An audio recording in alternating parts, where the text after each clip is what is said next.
আজ ফেব্রুয়ারির প্রথম দিন, ভাষার মাস।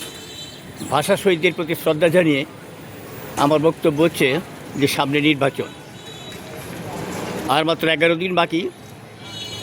নেত্রকোনা 5টি আসনের প্রার্থীরা ছুটাছুটি করছেন, ভোট চাইছেন, বাড়ি বাড়ি যাচ্ছেন। লড়াইটা কার সাথে কী হবে সেটা নিয়ে এখন আলোচনা হচ্ছে। যাই হোক, আমি এই বিষয়ে আর কথা বলতে চাইব না।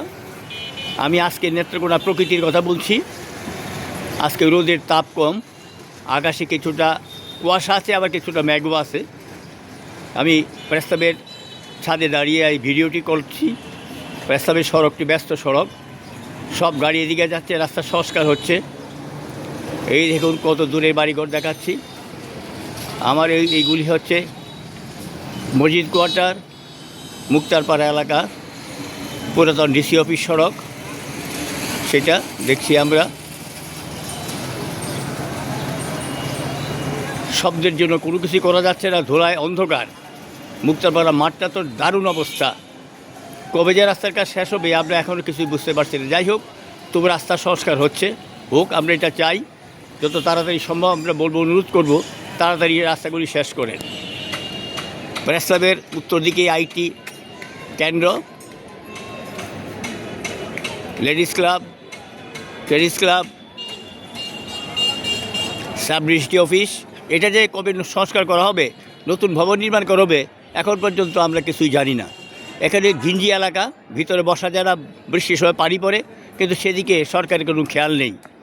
অথচ লক্ষ লক্ষ টাকা সেইখান থেকে আয় হচ্ছে। প্রেসক্লাবের পাশেই আমের গাছ, দেখুন কী সুন্দর আমের মুকুল এসে গেছে, কি চমৎকার।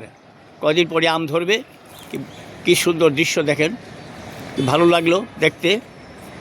আমাদের শহর একটা ভালো, রাস্তাঘাটে বেশ প্রচুর গাছ আছে, এবং মোটামুটিভাবে শহরে যতটুকু প্রয়োজন ততটুকু না থাকলেও প্রায় কাছাকাছি আছে। এটা আমাদের জন্য খুব ভালো। চলমান সড়ক, যানজট, কি বলবো,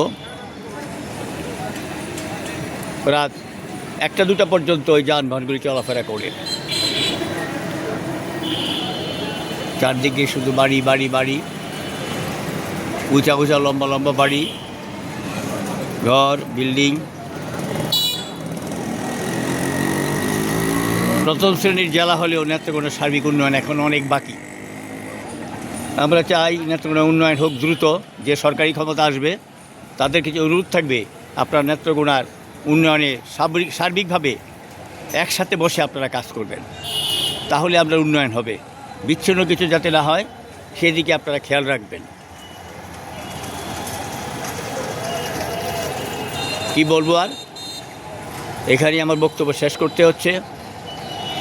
সবাইকে ধন্যবাদ। সবাই ভালো থাকুন, সুস্থ থাকুন।